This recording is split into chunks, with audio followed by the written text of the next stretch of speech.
y mucho, y es plástico. ¿Qué significa que es plástico? Que él cambia, está constantemente cambiando. Ese es el secreto de la inteligencia. Es que finalmente es muy robusto y redundante. O sea que podemos golpear, podemos perder neuronas, pero él no pierde del todo la información. Si no somos muy exagerados con el daño que le hacemos, él... Y esta es la neurona. Una neurona es una neurona como cualquiera. Nosotros trabajamos mucho con neuronas, con parte de ser muscular, es un modelado de neuronas. La neurona tiene unas fibras que se llaman dendritas, que son estas fibritas que salen de acá, tienen miles, y tiene una gran fibra que se llama el axón, a través de la cual eventualmente ella puede mandar una señal. Entonces, esa señal va a viajar por esa rama del axón, va a llegar hasta la punta, se va a ramificar y va a tocar miles de otras neuronas. Y le va a pasar un mensaje a las otras neuronas. Ella va a recibir de miles de neuronas y le va a pasar un mensaje. Pero el mensaje es muy tonto, no son cosas muy sofisticadas que hace una neurona. Y esta es la conexión entre dos neuronas. Esto que está acá, por ejemplo. Acá viene una neurona, un axón. ¿Ven? Ella es la punta. Se llaman botones sinápticos. Es donde la punta del axón de una neurona toca la dendrita de la otra neurona. Cuando llega la señal, ahí pueden pasar varias cosas. Pero quien controla que lo pase es una sustancia que se llama los neurotransmisores. Ustedes deben haber oído hablar de los neurotransmisores, porque son los fármacos que controlan el comportamiento. Cuando vamos a un médico, porque estamos muy deprimidos o porque estamos un poco alterados, siempre dan medicamentos que nos regulan o buscan regular la emisión de neurotransmisores. No importa, acá no viene el caso, pero esta es la punta del axón de una neurona, hay ese espacio entre las dos, y después la señal sigue para allá. Cuando la señal pasa, cuando una neurona que mandó una señal le pasa la señal a la otra, le puede dar dos tipos de mensajes, dependiendo de los neurotransmisores que haya en esa neurona.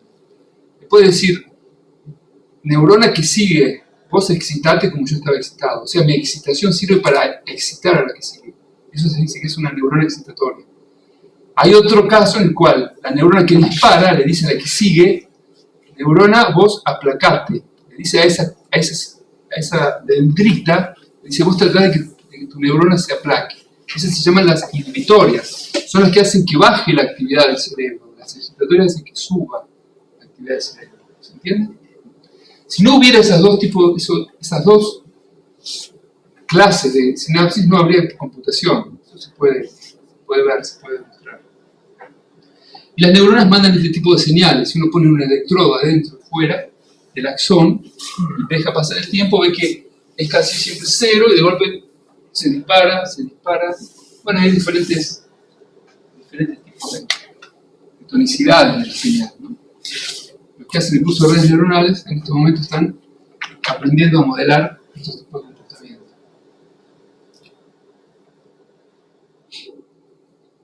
En el año 1949, antes de que apareciera el auge del Machine Learning, y sin conocer los trabajos que estaba haciendo Turing, que eran teóricos, había grandes computadoras, un psicólogo del comportamiento canadiense llamado Donald Hebb, Hebb es H-E-B-B, él dijo lo siguiente, lo voy a resumir porque él lo dijo de una forma muy oscura, muy biológica, pero él dijo básicamente esto. A medida que nosotros aprendemos o memorizamos, o olvidamos y dejamos de conocer y saber, cuando cambia nuestra actitud de aprender y de memorizar, lo que está cambiando son las sinapsis, no las neuronas. Las neuronas siguen estando ahí, pero lo que cambia es que algunas sinapsis se hacen más eficientes, entonces favorecen que por ahí pase la corriente. Esta corriente que viene de una forma muy especial. No vamos a gastar tiempo, pero pueden explicar eso. Entonces, lo que él dice, él básicamente dice esto: si dos neuronas están mandando una señal repetitivamente, con frecuencia, esa sinapsis se va a hacer más potente. Pero si se deja de usar, si la sinapsis entre dos neuronas no se usa, va a terminar atrofiándose, dijo él. Parecía una soncera, porque no tenía mucha evidencia experimental. Hacía muy poquito que se habían podido medir las corrientes que circulaban por las neuronas. gracias a que habían descubierto los calamares gigantes del fondo del mar, que tenían unas neuronas que eran tan grandes que para la tecnología de aquellos años les permitía poner un electrodo adentro y otro fuera. Hoy eso es fácil en cualquier neurona. Los micro no sé si me acuerdo, la forma de poner un electrodo, unos microelectrodos tan diminutos que uno pone uno adentro y otro afuera y mide la señal con mucha facilidad. En ese momento no se podía. Ese paradigma conexionista. ¿Por qué conexionista? Porque lo que dice Hebb es la inteligencia, todo lo que da su cerebro, todo, la conciencia, dice todo lo que ustedes se imaginan, tiene que ver con la capacidad que tienen los cerebros de cambiar la eficacia de la sinapsis.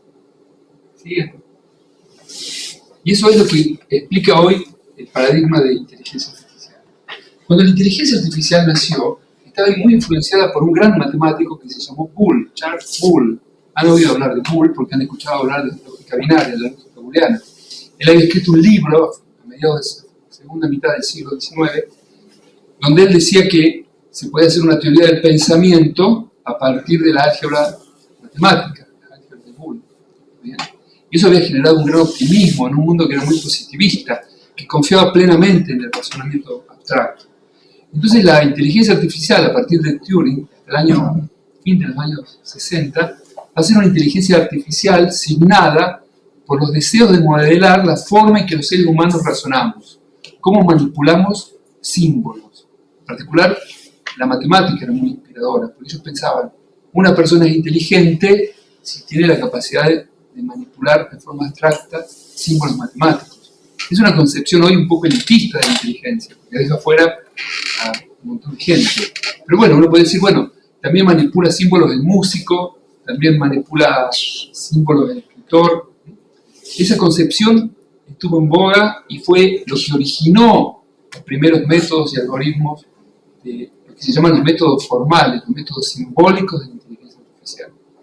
Hay colegas que siguen pensando hoy que ese es el camino, que no hay que modelar las neuronas, que eso es demasiado exagerado, que hay que modelar un nivel más alto de descripción, un nivel de lo simbólico. Pero a fin del año, en el año 69, dos grandes investigadores muy importantes para la historia de la humanidad, del MIT, del Instituto Tecnológico de Massachusetts, van a publicar un libro. Y ellos van a decir, ese camino no funciona, no es por ahí. Demuestran un teorema muy sonso, que se lo podría mostrar en 5 minutos, pero no vale la pena, donde ellos dicen, no es por acá. Y es una cosa muy loca, porque ellos dijeron, no se puede hacer con redes neuronales, con lógica, con manipulación simbólica, un artefacto que represente la función lógica, el XOR. ¿Se acuerdan del XOR? El no exclusivo. Y como en ese momento estaban haciendo las computadoras y el no exclusivo es fundamental en el lenguaje de máquina, toda la comunidad pensó que como no se podía hacer el XOR, estaba puesto en ese libro un teorema, así dice el teorema, el problema del O exclusivo no es linealmente separable. Como no era linealmente separable, no se podía resolver. Moraleja, todo el mundo dejó de hacer inteligencia artificial. Todo el mundo. Se llama el primer invierno de la inteligencia artificial. Había nacido en los 50 y se va a dormir a fines del 69. La gente deja de publicar, los laboratorios se cierran. Ellos dos se van a hacer muy famosos porque se van a dedicar a la enseñanza de la programación. Cuando ustedes no habían nacido, cuando los padres de ustedes eran jóvenes, ellos habían inventado, Papel había inventado un programa que se llamaba Logo, que enseñaba a los chicos a programar en los Commodore, las máquinas muy antiguas, se hicieron millonarios. Arruinaron la machine learning, la gente se fue. Pero en el año 82, un físico que estudiaba vidrios, que se llamaba John Hopfield, él dijo, los vidrios tienen muchas propiedades parecidas a los cerebros. ¿Por qué dijeron? Bueno, porque los vidrios, las moléculas, al mismo tiempo sufren fuerzas atractivas y repulsivas. Eso es como sentir al mismo tiempo conexiones excitatorias e inhibitorias. Entonces, si tengo una teoría que me permite explicar el vidrio, la puedo aplicar para el cerebro, dijo él. Pero además los vidrios no están en equilibrio. Todo menos nosotros está en equilibrio acá. Y menos nosotros y los vidrios. Los vidrios viven en un estado de alta energía. No sé si ustedes lo sabían eso. Ellos están yendo hacia el equilibrio muy lentamente, les va a llevar cientos de años llegar al equilibrio. Como no están en el equilibrio, cuando nosotros los perturbamos, ellos van saltando de mínimo de la energía a mínimo de la energía. Ellos son muy dúctiles, podemos poner en un estado o en otro estado. En cambio, algo que está en equilibrio, cuando yo lo perturbo, él siempre vuelve al mismo estado. El equilibrio es un estado muy robusto de la materia. Cuesta mucha energía sacarlo de su estado, perturbarlo tanto como para que él no vuelva a su estado de equilibrio, sino que se vaya para otro estado.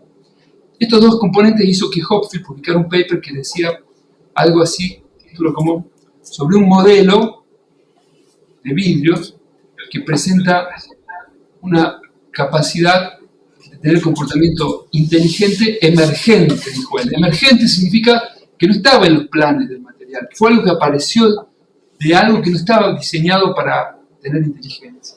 Ese paper va a quedar en el olvido por unos 3 años, hasta que hay un grupo en Italia que estudiaba vidrios, un grupo muy famoso que tiene mucho que ver con Argentina, porque muchos argentinos pasaron por ese grupo. Y lo dirige un físico que se llama Giorgio Parisi, que es muy amigo de Argentina, de América Latina. Y tres jóvenes de Israel que estaban pasando un año con él, agarran ese modelo de Hopfield y hacen toda la matemática de ese modelo. En el año 2021, este físico Giorgio Parisi ganó el premio Nobel porque sus métodos permitieron resolver los primeros problemas de Machine Learning. O sea, fíjense qué importante que es el vidrio. Yann LeCun, que es uno de los grandes, es uno de los padres de Machine Learning, un francés que hoy trabaja por el Facebook, Meta, él siempre dice, el futuro del cerebro todavía está muy ligado a la física de los sistemas fuera del equilibrio. Lo que inspira este paradigma del conexionismo es la inspiración de tratar al cerebro como los físicos que estudian los materiales complicados, complejos. ¿Cuáles son los materiales complejos? Los que no equilibran.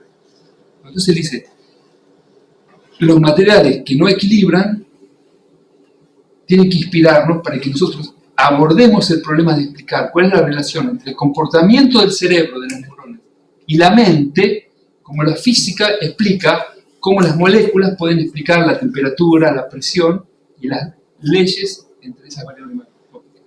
Y ahí aparece la mecánica estadística. ¿Quién ya cursó mecánica estadística acá? Nadie.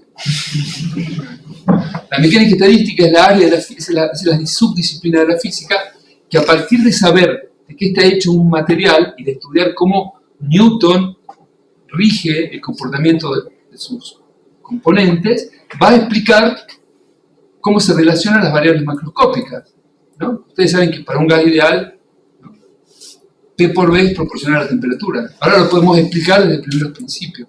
Podemos explicar la conductividad térmica, podemos explicar la constantería eléctrica, podemos explicar el color, podemos explicar la dureza, podemos explicar todo, pero ahora lo hacemos desde primeros principios, desde ver de qué están hechas las cosas. Hopfield dijo, si yo supiera cómo están hechas cómo funcionan las neuronas, tengo que poder explicar porque hay de hincha de Boca y otros de hincha de Racing. No estaba medio exagerando, pero bueno, esa es la convicción de un físico positivista, que dice, acá venimos nosotros, párense que ya se van desapareciendo los otros. Pero no pasó eso. Pero lo que él hizo fue decir que el problema del cerebro era un problema de optimización. ¿Por qué? Porque ustedes saben que un sistema físico va a acomodar sus constituyentes de forma tal que minimicen la energía libre. Ese es un principio rector de la física. Si estoy a temperatura cero, minimizo la energía, la suma de la energía potencial más la energía cinética, ¿no? Un sistema que disipa energía, un sistema abierto. ¿Están de acuerdo conmigo? Ahora, si ese sistema está en contacto a una temperatura constante o a una presión constante, y eso lo vemos en termodinámica, los físicos, lo que el sistema tiene que minimizar es una función que se llama la función de energía libre. Puede ser la energía libre de Gibbs, la energía libre de Helmholtz, hay muchas formas. Pero el problema de la termodinámica es de explicar lo macroscópico de lo microscópico, es un problema de minimizar. Y Hopfield dijo, el cerebro tiene que ser un problema de minimizar. Y el Machine Learning hoy es un problema de minimizar. Eso es lo que quiero dejar aquí, Morales. ¿Qué minimiza un cerebro? El error que comete. ¿Cuánto se equivoca? El sistema físico minimiza la energía, el error trata de minimizar la cantidad de error que cometemos para que no nos ande fallando mucho el comportamiento y no nos andemos equivocando mucho, pagando el costo de equivocarnos. Esta es una red neuronal con microscopía electrónica y esta es una red neuronal para nosotros. Es un montón de bolitas, las neuronas son muy simples, fueron descritas en el año 1943 por McCulloch y Pitts, los norteamericanos. Algunas servirán para leer, por ejemplo, estas pueden ser las células de la retina, pueden ser las células de la piel, pueden ser las células del oído. Y después hay un lugar donde está la salida, que puede ser otro músculo, o puede ser un área del cerebro que va a continuar procesando información. Pero en el medio hay un masacote de neuronas, y entre las neuronas hay rayitas. Y el Machine Learning lo que tiene que hacer es asignarle a cada rayita un número. A cada sinapsis permitida le tiene que asignar un número. Todo algoritmo de aprendizaje automático neuronal es un algoritmo que, comenzando de nada, de no saber nada, mostrándole ejemplos, o sea, preguntándole, le muestro una foto de un perro, y pregunto ya, ¿hay un perro o no hay un perro? Si él se equivoca, tengo que cambiar un poquito todas las conexiones sinápticas, y lo tengo que hacer de forma tal, como pasa por ejemplo con el método de la bisección, que converja, porque puede pasar que yo las cambie y que no sirve para nada. Pero se puede demostrar que bajo ciertas condiciones, esas técnicas convergen. Entonces yo tengo que, a partir de un conjunto de entrenamiento de datos que yo conozco, ¿se acuerdan que yo les dije en el nuevo paradigma? Yo entro con la entrada y con la respuesta. Entonces, ¿para qué la uso? Yo digo, a ver, ¿hay un gato acá? Y él me dice, allá me escribe, sí, hay un gato. Tranquilo, no cambia nada. Si me dice, no hay un gato, uso esa información de que se equivocó para cambiar todas las sinapsis. Eso hacen todos los algoritmos de inteligencia artificial. En el 82 Hopfield hizo su modelo. En el 85, esta gente de Israel, y en el 87 van a publicar 2 papers muy buenos, en los cuales ellos resuelven toda la matemática de ese modelo, pero no encuentran un algoritmo que permita llenar la sinapsis. En el año 86, un gran computólogo inglés, que se había ido a vivir a Estados Unidos, había pasado por California, ahí de joven se había formado en las técnicas formales, era una persona que estudiaba estos métodos de cómo modelar el razonamiento. Esto para mí es muy importante decírselo, porque todavía hay gente que dice que la verdadera inteligencia artificial va a venir porque modelemos el razonamiento. A mí me asusta que un científico diga eso, porque es como desconocer que nuestro cerebro tiene neuronas. Entonces, ¿para qué tenemos las neuronas? ¿Por qué cuando me golpeo las neuronas no se me rompe el razonamiento, se me rompe el comportamiento? ¿Verdad? Entonces, es como decir que tengo que solamente... Eso significa decir que no puedo reducir el problema hasta un nivel de neuronas. Nosotros somos científicos, tenemos que creer que sí se puede, ¿no? ¿Por qué no se va a poder? A lo mejor no es fácil, a lo mejor no es exacto, pero tenemos que poder decir. Entonces, en el año 86, este señor que se llama Geoffrey Hinton, que está vivo, él hace el primer algoritmo que le va a permitir, a partir de tener respuestas correctas, entradas y salidas asociadas, que nosotros llamamos un conjunto de entrenamiento, es un conjunto de datos donde tengo la entrada y la salida correcta. Entonces él define un algoritmo que se llama el algoritmo de la retropropagación del error. Se llama el algoritmo de backpropagation. No sé si han escuchado hablar de eso. Eso es lo que usa ChatGPT. Todas las inteligencias artificiales de éxito hoy usan ese algoritmo. O sea, ese algoritmo se ha ido modificando, es extremadamente eficiente.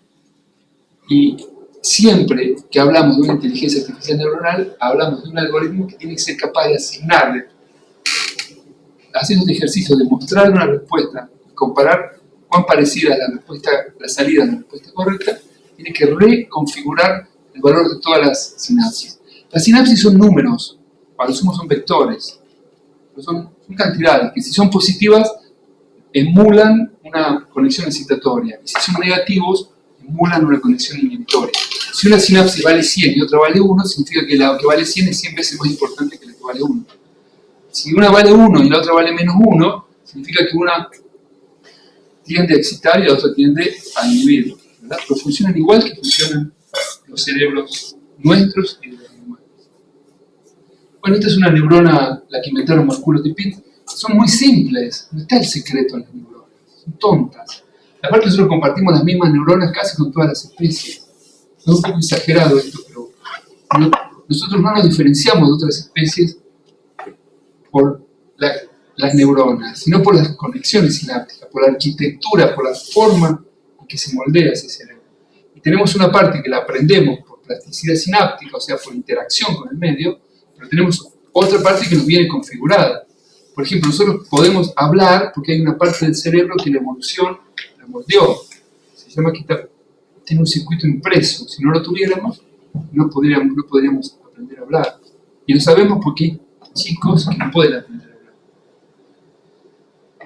Este es un zoológico de todas las redes que usamos hoy. Acá falta la más nueva, que es la de Transformer. Aquí está la de Hochschild, esta que está acá, pero esta es la de Hochschild. Pero fíjense, en todas ellas ustedes ven unas amarillas y unas rojas. Las amarillas son donde entra la información y las rojas son un veneno.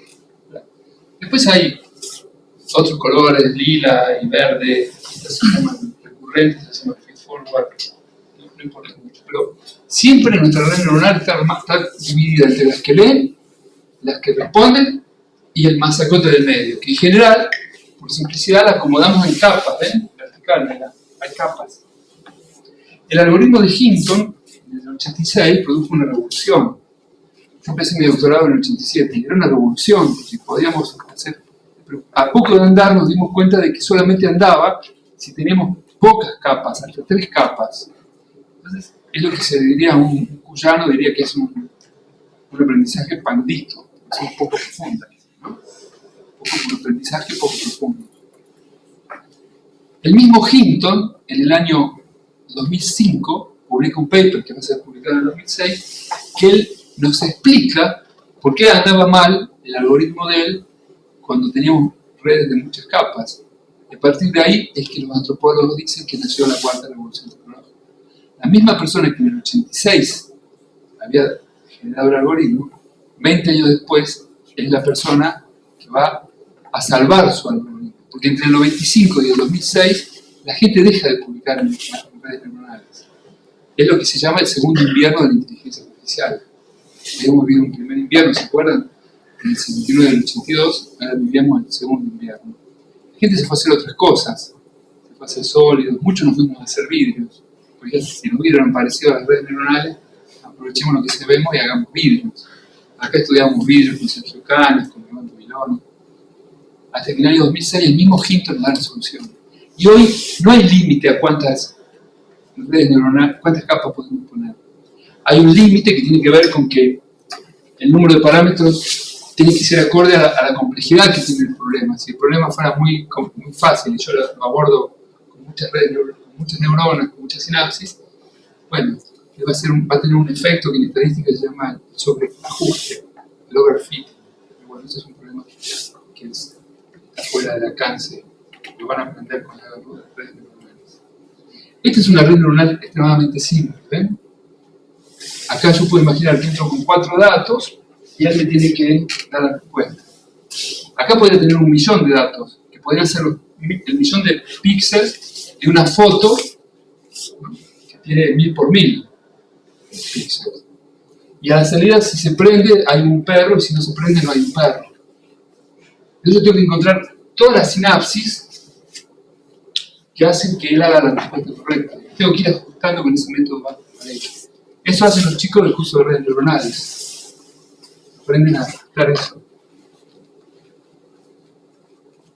Esta es una red profunda, esta es una red pandita, esta es una red profunda. Estas son diferentes arquitecturas, ¿no? Esta es una red recurrente, esta también. Se llaman recurrentes porque tienen conexiones. La anterior tenía conexiones solo hacia adelante, esta tiene conexiones hacia el costado. Y después hay redes que se llaman convolucionales, que preservan la topología, que chupan una figura y mantienen el carácter bidimensional de la figura. Esta es una red neuronal que permite decir si la cara es de un hombre o una mujer. Si es -1 es una mujer, si es +1 es un hombre. Es un problema muy difícil para uno. Imagínense que tienen que hacer eso con Fortran. El profe de numérico le dice, pueden hacer, ¿cómo hacen para saber si un hombre o una mujer? Ustedes lo hacen muy fácil, la red neuronal lo hacen más fácil, más rápido y mejor que nosotros. Y ahora les quiero contar, para terminar, algo muy simple. Una cosa que nosotros hacemos muy bien es si vemos una tendencia de datos, más o menos estimar qué va a pasar mañana. Si yo les digo, hoy hizo 20 grados, mañana 21, pasado 22, el lunes 23, y bueno, yo digo que el martes va a ser 24. Nuestro cerebro está muy, muy preparado para hacer prospectivas, ¿verdad? Para hacer una extrapolación. ¿No acuerdo conmigo? Y una cosa muy interesante en economía, en meteorología, en hidrología, es predecir lo que va a pasar. Entonces, una red neuronal, por ejemplo, nosotros hicimos una red neuronal que en una boya que estaba en el Pacífico, teníamos un montón de historias de datos meteorológicos de esa boya. Estaba en el Atlántico, con un chico que se llamaba Tirado, que se computó lo que se fue. Nosotros le enseñamos a la red. Imagínense que T es hoy. Es mañana, perdón. T-1 es hoy, T-2 es ayer, T-3 es antes de ayer y T-4 es antes de ayer. Yo la tengo que entrenar para que ella aprenda que yo entro con 4 valores y ella me tiene que decir cuál fue el valor quinto. Tengo un montón de datos, porque si miro para atrás puedo tomar un montón de datos para que ella aprenda, ¿se dan cuenta? Y calculo la sinapsis para que ella aprenda bien a predecir el valor de la bolsa. Un mexicano en los años 90 se hicieron famosos porque hicieron una red neuronal que cobraban $100 y uno la podía entrenar con lo que quería. Se hicieron mucho más. Mucha gente también se hizo mucho más con ellos. Pero ¿cuál es la serie temporal más compleja que nosotros manipulamos? ¿Es la bolsa? ¿Es el clima? ¿Cuál les parece? ¿Qué les parece? Es el lenguaje. El lenguaje es una secuencia temporal. Porque cuando yo hablo, tengo que hacerlo de una forma muy precisa, ¿no? Y cuando yo estoy hablando con ustedes, yo no me hago un modelo racional. Yo no tengo un modelo de manipulación de símbolos. Las próximas palabras fluyen. Y fluyen para un niño, y fluyen para un adulto. Hablamos muy rápido, ¿verdad? No es que estamos pensando. Entonces, el problema más interesante que tenemos los seres humanos es tratar de aprender a hacer una máquina que hable con nosotros. ¿Por qué? Bueno, porque hay muchos animales que miran como nosotros, como yo les contaba. Hay muchos animales que tienen mejor oído, que tienen mejor tacto, pero nosotros creíamos que nadie iba a poder hablar como nosotros. Y aparece en esta red. Entonces yo les quiero contar cómo funciona una red neuronal que hace un chat. Así se hacían hasta que apareció el chat GPT-1. Es una red neuronal que, fíjense, que tiene conexiones hacia los costados. ¿Ven? Estas rayitas. Se dice que es una red recurrente. ¿Por qué hacemos una red recurrente? Porque si nosotros no tuviéramos esas flechitas, fíjense, él no podría decir cuál es la primera y cuál es la última, porque es un masacote de neuronas. Están todas conectadas con todas. Entonces le poníamos esas flechitas, esa recurrencia, para que, fíjense, para que él pueda decir, la primera neurona es aquella que no recibe señal desde arriba. Y la última es aquella que solo recibe de arriba y no manda para abajo.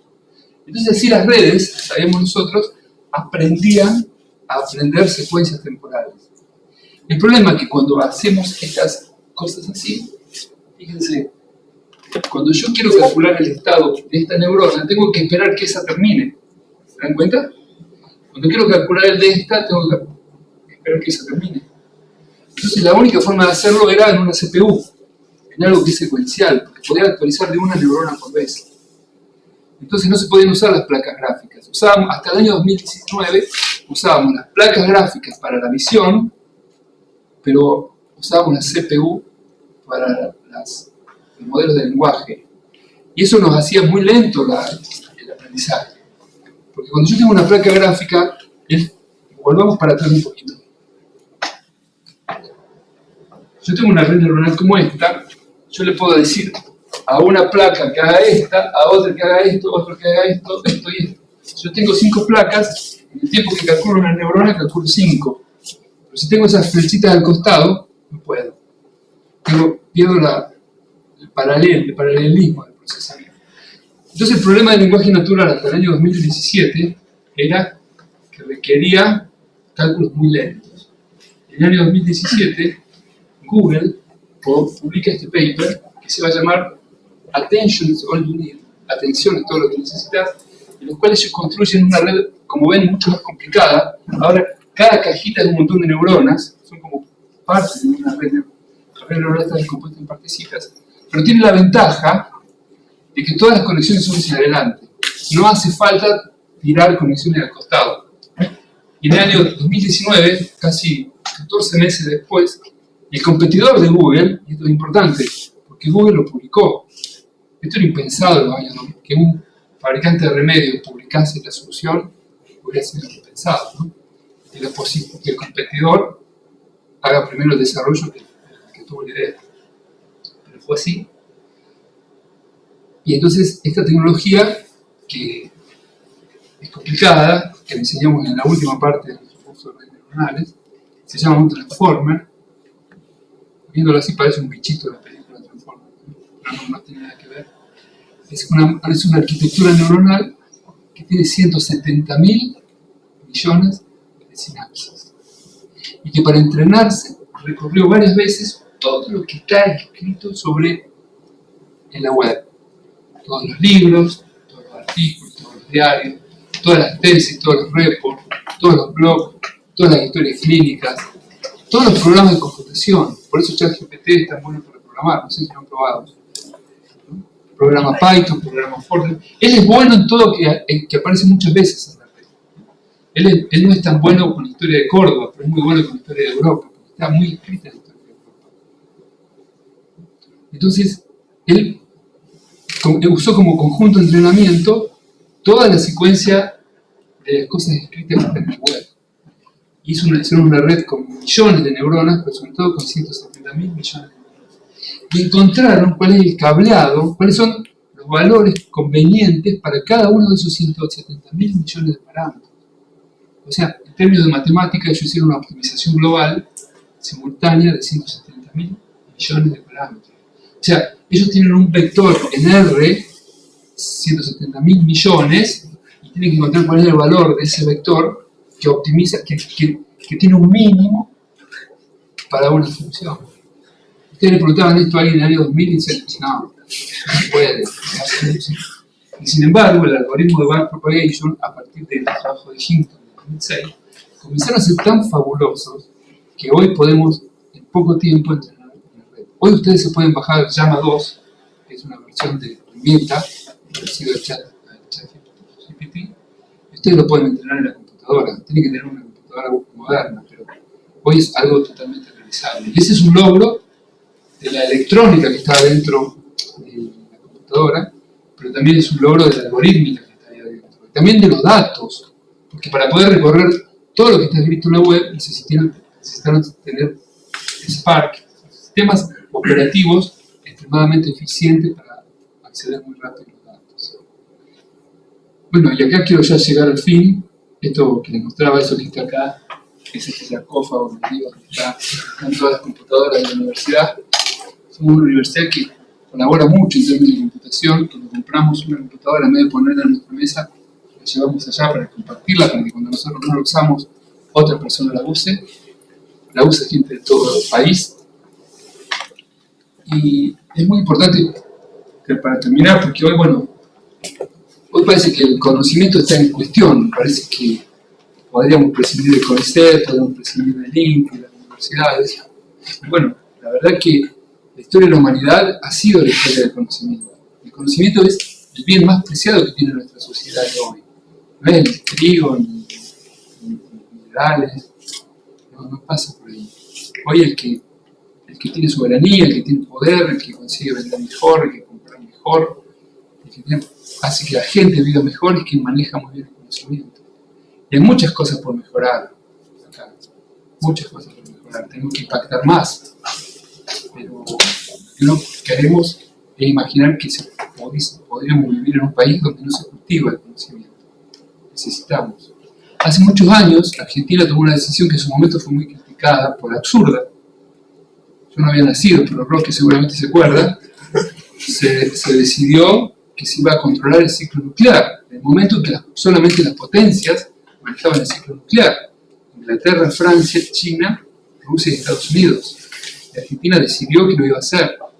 Y eso hoy significa que Argentina exporta reactores atómicos de investigación y de potencia media. Esa es una oportunidad, es un nicho de exportación. Cada vez que Argentina exporta un reactor nuclear, exporta cientos de miles de horas de ingeniería, de trabajo de alta calidad, de experiencias que quedan acumuladas y que van a ir al próximo reactor nuclear.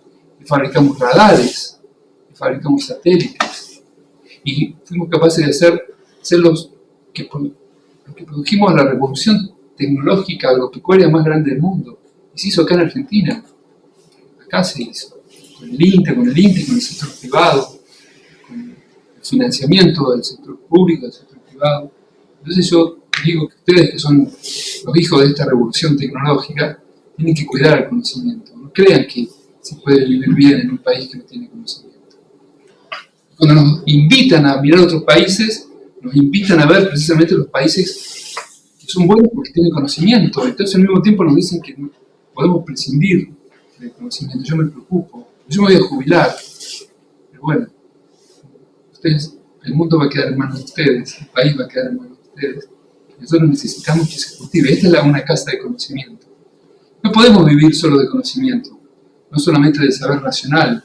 El saber debe dialogar, aprendemos de muchas formas, ¿no?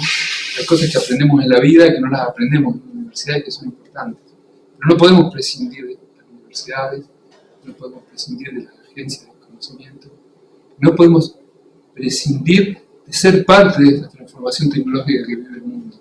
En las otras tres revoluciones tecnológicas, la del agua, la del vapor de agua, la de la electricidad y la de la computadora, la de los transistores, nosotros no participamos en nada, nada. Solamente compramos. Compramos chips, compramos teléfonos, compramos todo. Pero ahora nos agarra por fin una revolución tecnológica que hace que todos los países de la región, sobre todo México, Argentina, Chile, Uruguay, Colombia, Costa Rica, no sé si nombré México, pero sí, tenemos grandes potencialidades. Y aparte vimos que el sector privado sabe usar esas capacidades, porque tenemos Mercado Libre, porque tenemos Globan, porque tenemos Sonapsis, porque tenemos Baufest, que son empresas extremadamente exitosas. Eso se hizo también porque había talento, no se hicieron en Guatemala, sin ofender a los guatemaltecos, no se hicieron en Surinam, se hicieron en Argentina, se hacen en Brasil, porque hay una tradición de cultivo del conocimiento. Entonces, ese es el mensaje que yo les quería decir.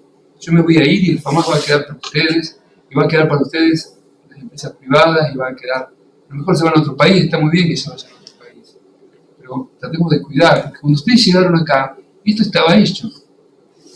Y hubo una época en que nosotros tomábamos clase en un aula de chapa, y hubo una época en que Roque tomaba clase en la Facultad de Agronomía, y llegamos a esto, es muy importante. En el observatorio. En el observatorio, y es muy importante para un país tener conocimiento, y es muy importante para un país tener jóvenes como ustedes que están apasionados por el conocimiento. Y necesitan quedarse acá en FAMAF y ser investigadores en CONICET. Hoy casi todos nuestros jóvenes de física, inclusive, están buscando trabajo en estas grandes empresas que están en Córdoba. ¿Saben por qué, por qué Mercado Libre tiene su analítica en Córdoba? ¿Conocen ustedes la historia?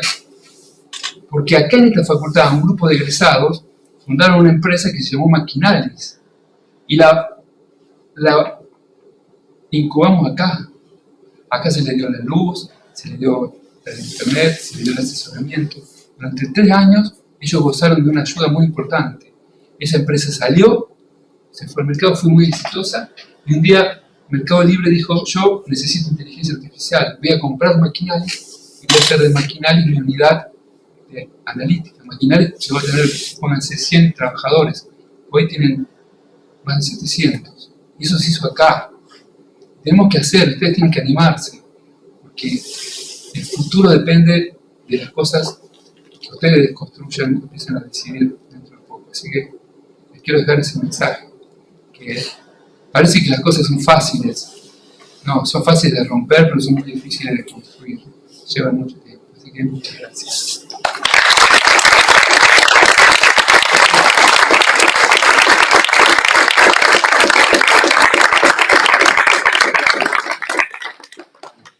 Muchas gracias a todos por haber estado. No sé si Pancho, si querés contestar un par de Sí, preguntas. no hay problema. Así que lo dejo con las preguntas hasta que Pancho se canse. Yo a las 12 tengo un avión.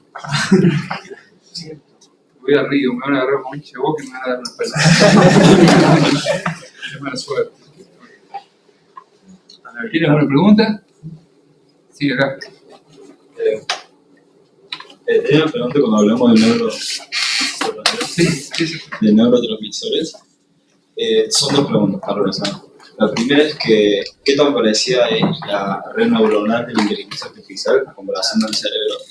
Y si es muy parecida, o en un futuro lo va a ser, puede ocurrir, o cuál si existe la probabilidad de que se pueda autodegradar la inteligencia. O sea, que hay un desequilibrio neuronal como lo que pasa en el cerebro. O sea, ¿es muy perfecta como para que no pase o puede tener ese fallo? No, no puede tener ese fallo porque es artificial. No puede. Es tan parecida como es la molécula de un material, cuando modelo un material, y lo modelo muy bien, lo modelamos muy bien. Una cosa que ustedes van a ver cuando ven mecánica estadística es que cuando yo quiero modelar un sistema macroscópico, no hace falta que meta todos los ingredientes, meto los ingredientes que son relevantes para ese fenómeno. Por ejemplo, si yo quiero saber explicar el color de un material, tengo que mirar la estructura electrónica, valencia del material. No me hace falta ver otras cosas. Por eso muchos materiales distintos, hay cosas blancas que son blanditas y cosas blancas que son duras. Para cuando quiero explicar la dureza, tengo que mirar lo que se llaman los fonones. Entonces, no está mal aproximar. Eso es muy importante porque muchas disciplinas, muchos colegas de la computación, de la biología, de la filosofía, de la epistemología nos critican de que nuestros modelos son simples. Pero no saben que nuestro modelo para ir a la Luna es bastante simple, que nuestro modelo del Sol es bastante simple. No llevan en cuenta todos los ingredientes. Sin embargo, son buenos modelos expectativos. Entonces, con las neuronas pasa lo mismo. No son muy adecuado a lo que pasa, porque en particular algo que no hace el cerebro es calcular una función, es un backpropagation, no hace eso. El backpropagation es un algoritmo de optimización, no hace eso, es verdad que no hace eso. Tiene que haber algo que hace el cerebro que lo hace parecido. Hay varios intentos, hay un argentino que intenta en teoría que es bastante bueno, pero hoy por hoy lo que anda bien es algo que no es muy idéntico a lo que hace el cerebro, pero que está inspirado en el cerebro. Lo más importante que tiene el modelo es esto de que la sinapsis cambia. Después, el método con que cambian, cambia. Sí. Capaz que me estoy yendo del tema, pero cuando explicabas cómo funcionaban las neuronas, cómo funcionaba como un éxito o inhibo a la otra neurona. Entonces yo ahí nomás lo relacioné con unos y ceros, por ejemplo, en compu. Y pensando en la charla que tuvimos de cuántica con Osenda, cómo se aplica una idea de la cuántica con lo que son los qubits y si, porque yo lo que pensaba era tipo, sería una forma de optimizar, como usando un 1 o 0, si hay un equivalente también con una neurona que no es ni éxito ni inhibo. Si hay alguna relación entre eso. La verdad que no sé exactamente, pero sí sé que ellos, en particular Omar, dirige varias tesis en Machine Learning para encontrar estados fundamentales. Al revés, se pueden usar redes neuronales. Ahora, no hay todavía un gran desarrollo de redes neuronales cuánticas. Hay intentos de hacer redes cuánticas, son más complicadas, y hay intentos de hacer programas cuánticos, eso está más avanzado, ¿no? La programación cuántica es algo que ya está llegando. Y también te quiero aclarar, porque yo pasé muy rápido, pasé de largo una transparencia, que en el primer algoritmo, ese que yo les conté de Rosenblatt del 63, las neuronas eran 0 y 1, pero cuando son 0 y 1, nosotros no podemos derivar, no podemos usar algo equivalente a lo que se llama el método el método de Newton para encontrar el cero de una función, que vamos por la derivada. Cuando buscamos el mínimo, hacemos algo parecido. Entonces lo que se hizo, se hace, tenía una transparencia por ahí, pero la salteé, no debe haber salteado, se reemplaza a la función 0,1, se la reemplaza por una función continua, que está acá. Entonces fíjate, esta es una función umbral, como 0 y 1, y con esta no podemos hacer nada analítico. Usamos esta función, estas se llaman sigmoides, estas se llaman reglas. ¿Por qué? Porque esta la podemos derivar. Entonces, si la puedes derivar, puedes optimizar, básicamente. Entonces, el 0 y 1 no se usan más en Machine Learning. Es algo cosas muy particulares. Para memoria, por ejemplo, se usa. Y sí, se usa. Una parte importante de la inteligencia artificial académica se usa para encontrar soluciones de problemas cuánticos, con 0 y 1. Ahí sí se puede usar 0 y 1 porque, bueno, el problema es que el 0 y 1. Muy buena pregunta. Sí. Pensando en el aprendizaje, ¿hay algún método que utilice alguna pizca de aleatoriedad o algo del estilo? Todos en aleatoriedad. Sí. ChatGPT, vos entras con una frase de miles de palabras y él te predice la próxima. Así funciona. Después, una vez que la dijo, la pones al fondo y te corres. Tirás la primera. Así, ¿se entiende cómo funciona? Sí, más o menos. Imagínate agarrar de Martín Fierro. Imagínate agarrar las primeras 50 palabras y le preguntas que prediga las 51. Cuando anda bien, él hace las 51. Claro. Ahora, el próximo paso es: empiezo de la segunda a la 51 y él predice la 52. Luego de la 3 a la 52. Es un. Claro. Mi pregunta es más bien si se utiliza la aleatoriedad como algún factor para la minimización, digamos. Sí. O si esa minimización la pensás como, bueno, no va a ser algo tan directo, sino que, bueno, capaz que. Exactamente. Dependiendo. Okay. Bueno, ChatGPT la usa a la salida, la aleatoriedad, porque él lo que él define no es cuál es la próxima palabra, sino cuál es la probabilidad de que sea la próxima palabra. Y después lo trata con una distribución de Boltzmann y él va a decir, bueno, es más probable que elija, tira un número al azar y hay una probabilidad mayor de que elija la más probable, pero hay una probabilidad que elija la segunda, la tercera. Si no haces eso es muy malo. Claro. Si es una máquina sería es muy robusto, es circular, usa las mismas palabras. Okay. Pero además hay una técnica que se llama la técnica del dropout, no sé si alguien la conoce. Hay mucha aleatoriedad, porque vos tenés que encontrar el mínimo de una función que tiene muchos valles. Imagínate, es difícil, porque los métodos de minimización te hacen bajar, pero si te encontrás con un mínimo que es alto, yo tengo que saltar la barrera y tengo que llegar hasta el más profundo. Y eso lo hago con la aleatoriedad, porque si no me quedaría preso en el primer mínimo local. Entonces es muy importante la aleatoriedad. El primer método que se inventó, que se usó hasta el año 2010, se llamaba descenso por el gradiente. Es esto, pararte en la pendiente y bajar con la derivada. Después se inventó el gradiente estocástico, que ahí fue mejor. Y hoy se usa el gradiente estocástico adaptativo y con memoria. Entonces eso es lo que permite resolver estos problemas con tantos millones, miles de millones. Pero es muy buena la pregunta porque tiene que ser aleatorio, porque si no,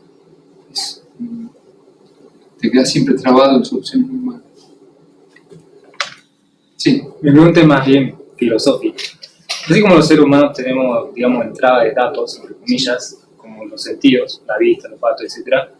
Si a una computadora pudiéramos, o sea, en algún sentido, darle más datos y no a priori toda la información que existe en Internet, ¿existe la posibilidad de que en un, digamos, un largo tiempo esta computadora puede desarrollar conciencia? No se sabe. Ahí hay como diferentes miradas, ¿no? Son todas especulativas. Hay algunas personas que creen que generar conciencia es un problema de grado, porque ¿quiénes desarrollan conciencia? Los humanos, quizás los monos, algunos monos desarrollan, a lo mejor los delfines, pero no sabemos muy bien. Y hay gente que tiene lo que se llama una explicación dualista, epistémicamente dualista, en este sentido. No es que haya dos sustancias, pero para conocer la conciencia tengo que apelar a otras cosas. En particular hay un premio Nobel 2020 que se llama Penrose, que es un premio Nobel porque en la década de 60 demostró que los agujeros negros eran una solución estable, o sea, que los agujeros negros eran viables de ser observados. Él estuvo acá en Panamá y él tiene una teoría de que la conciencia es un fenómeno cuántico, que hay que ir a mirar una parte particular del interior de las neuronas. Él es un premio Nobel, entonces su teoría tiene mucha venta. Pero bueno, yo digo, él está robando un poco porque está usando un artículo que ganó por el agujero negro para hablar de algo de lo que no tiene ninguna evidencia. Otra posibilidad es que fue un problema de grado, que si tuvieras más, que nosotros tenemos conciencia porque tenemos una arquitectura más sofisticada que la de un bonito, entonces, bueno, si fuese así, estamos en peligro, porque podría pasar que si sigue creciendo el número de sinapsis y mejorando las arquitecturas, que tengan conciencia. Todos estos programas, salvo ahora empezaron a aparecer programas que mezclan objetivos, ¿no? Que mezclan texto con imágenes, ¿no? Ahora puedes mezclar, no sé si vieron, puedes mostrar a ChatGPT una imagen y te la describe. Pero son lo que nosotros decimos inteligencia bien restringida, en el sentido que no son como nosotros, inteligencia que hacemos muchas cosas a la vez. Pero ahí otra vez aparece la pregunta, y si es un problema de grado, si se multiplica por 600, a lo mejor es cuestión de esperar 10 años, andamos multiplicando 600 por 600 por 600 por 600, y vas a ver cuántas sinapsis va a tener una red neuronal en el año 2030. Y si, bueno, si es un problema de grado, estamos en peligro. Porque estas máquinas están aisladas, ¿no? Se las deja ver, ellas no pueden por sí solas decidir qué ven. Entonces se entrena con lo que nosotros decidimos. Hay un montón de problemas éticos, porque si yo le muestro libros racistas, él va a ser racista. Si le muestro libros, le entreno con texto sexista, él va a ser sexista. Pobre, ¿qué va a hacer si él aprende? Claro, pero o sea, la razón principal nacía porque, bueno, esto lo charlamos nosotros con Miguel Pagano, nacía más bien porque, o sea, actualmente se sabe que por la teoría de la evolución, o sea, se pudo desarrollar un cerebro tan poderoso como el nuestro, y en un tiempo finito, estamos hablando. Y ahora yo me pregunto, o sea, mi pregunta venía, si mediante la evolución y un tiempo finito pudo nacer un tremendo cerebro como el nuestro, ¿por qué con la tremenda capacidad computacional que existe no se puede en algún sentido emular la evolución, como decía antes, con más entrada de datos y un tiempo medianamente largo en tiempo? Y, o sea, de mi punto de vista y obviamente mi ignorancia, para mí sí se puede, o sea, sí se puede. Yo también pienso que se puede. Estamos muy lejos del número de sinapsis del cerebro humano. Estamos lejos de 10 a 16. Estamos por 10 a 12. Pero bueno, pues digo, no sé cuándo. Pero estamos haciendo eso, porque cuando yo agarro una red neuronal y la entreno para que hable, estoy haciendo en un día lo que a un niño le llevó 5 años. Y lo que tiene el niño, que aparte es producto de la competencia de individuos de una misma especie con otras especies. Todo eso, por eso digo, estos sistemas están cerrados. ¿Por qué pasa si los pones a competir? Por ejemplo, esta inteligencia generativa que usa las redes GAN, ¿no? Que son las adversariales, ellas se hacen compitiendo, pones dos redes a competir y te hacen unas figuras que son impresionantes. Es la que hizo el Papa disfrazado de rapero o a Donald Trump. Bueno, ¿qué va a poder hacer? Ya pueden hacer videos. En la campaña electoral de Brasil hicieron un video de Lula falso, donde él está sentado en un sillón con la voz de Lula diciendo, sí, yo robé mucho. Y la gente lo veía y parecía que era Lula. ¿Cómo haces para...? No estamos muy lejos, ¿entendés? De hacer eso. Claro, eso fue entrenado para hacer eso. Suponte que mañana dejamos que se comunique la inteligencia artificial de Meta con la de Google, con la de Amazon. Hay 400 hoy